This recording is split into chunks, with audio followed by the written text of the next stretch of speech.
On July 11, 1996, police in Knoxville, Tennessee discovered the body of a man in a parking lot. At first glance, it looked like a robbery, but then investigators noticed something strange. The victim still had cash, lots of it, hundreds of dollars in multiple currencies, German marks, Canadian dollars, American cash, gold, jewelry. His travel bag was nearby. Nothing appeared stolen. Yet, the man was dead. And what made the case truly unsettling was this. For days before his death, he had been desperately trying to flee. Not from the police, not from debt collectors, not from a known enemy, but from something he could never properly explain. He told friends people were trying to kill him. He emptied his bank account, abandoned his life, crossed international borders, and traveled hundreds of miles south, only to end up dead in a city where he knew nobody. Nearly 30 years later, investigators still cannot answer the most important question. What was Blair Adams running from? Or worse, was he running from something real? Before becoming the center of one of North America's strangest mysteries, Blair Adams lived a relatively ordinary life. He was 31 years old, originally from Canada, known by friends as intelligent, hard-working, and independent. Nothing about him suggested someone on the verge of disappearing. Nothing suggested paranoia. Nothing suggested danger. But in the summer of 1996, something changed. The change wasn't sudden. It happened gradually, like a storm gathering on the horizon. People close to Blair began noticing unusual behavior. He seemed distracted, nervous, preoccupied, as though he was carrying a secret he couldn't share. At first, nobody thought much of it.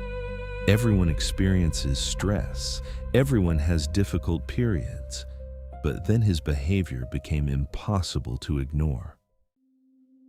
Days before his death, Blair began making alarming statements. He told friends that people were following him, watching him, trying to kill him. Nobody understood who he meant. When asked for details, his explanations were vague, sometimes contradictory. But one thing remained consistent: his fear. People who spoke to him later described him as genuinely frightened, not dramatic, not attention-seeking, terrified, as though he believed something terrible was about to happen. Then came the first major warning sign. Blair withdrew large amounts of money. He liquidated much of what he could access. He gathered valuables, cash, gold, jewelry, important documents, almost as if he were preparing to leave forever. The question was, why? Soon after, Blair attempted to leave Canada. He headed toward the airport. But something went wrong. Airport staff became concerned by his behavior. Accounts differ on exactly what happened, but witnesses noticed he seemed agitated, erratic, unable to clearly explain himself. Eventually, he was prevented from boarding.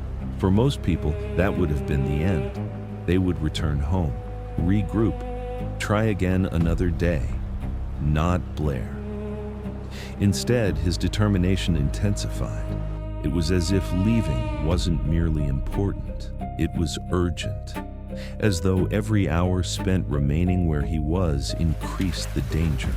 And whatever fear was driving him, it wasn't going away. It was growing. Unable to fly, Blair changed tactics. He headed toward the United States by land. Again, things became strange. Border officials encountered him under unusual circumstances. His behavior raised concerns. His explanations were confusing. Yet eventually, he managed to continue his journey. By now, the pattern was impossible to ignore. A man convinced he was being hunted, moving rapidly, carrying cash and valuables, crossing borders, changing plans, making decisions that appeared increasingly desperate. The further investigators later looked into his movements, the less sense they made. And yet one thing was obvious. Blair was trying very hard to get somewhere, or get away from something. His journey eventually led him to Knoxville, Tennessee, a city with no obvious connection to him, no known family, no known friends, no known reason to visit. Yet somehow this became the final destination. Witnesses later reported seeing Blair acting strangely, restless, anxious, constantly moving, like someone expecting trouble. The kind of behavior that only seems important in hindsight, because nobody knew they were looking at a man living his final hours. Then came the night of July 11th, and everything became even more mysterious. Just after dawn, Blair Adams was discovered dead in a parking lot near a hotel. The scene confused investigators immediately. His body showed signs of violence, but the evidence didn't fit a straightforward attack. Money was scattered around him. Jewelry was present. Valuables remained untouched.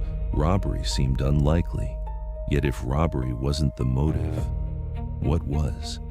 Then investigators learned about his final days, his fear, his warnings, his desperate journey. Suddenly the case transformed.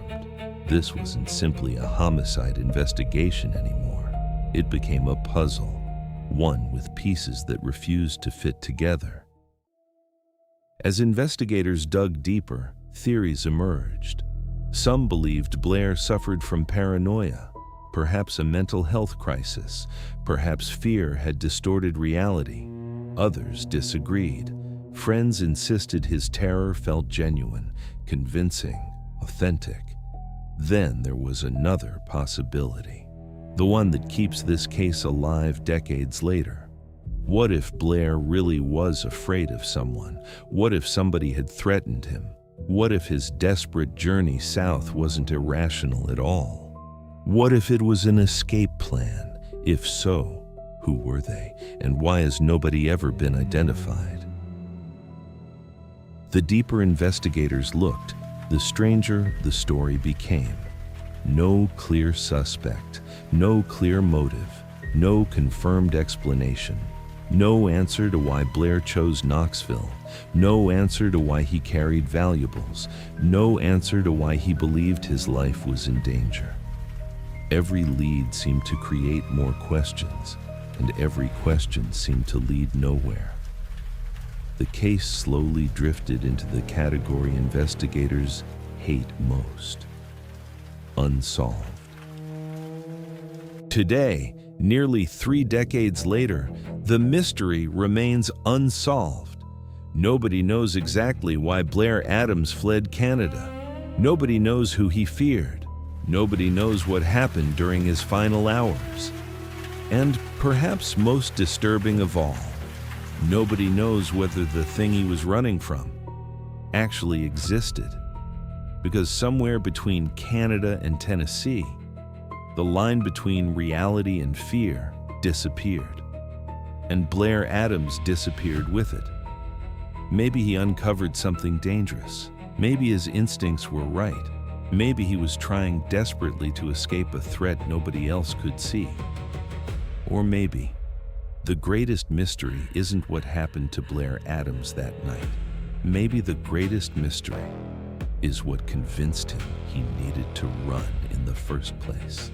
And until that question is answered, the story of Blair Adams remains one of the strangest unsolved mysteries in North America. A man running from something, a journey nobody fully understands, and a destination he never meant to reach. Like and subscribe.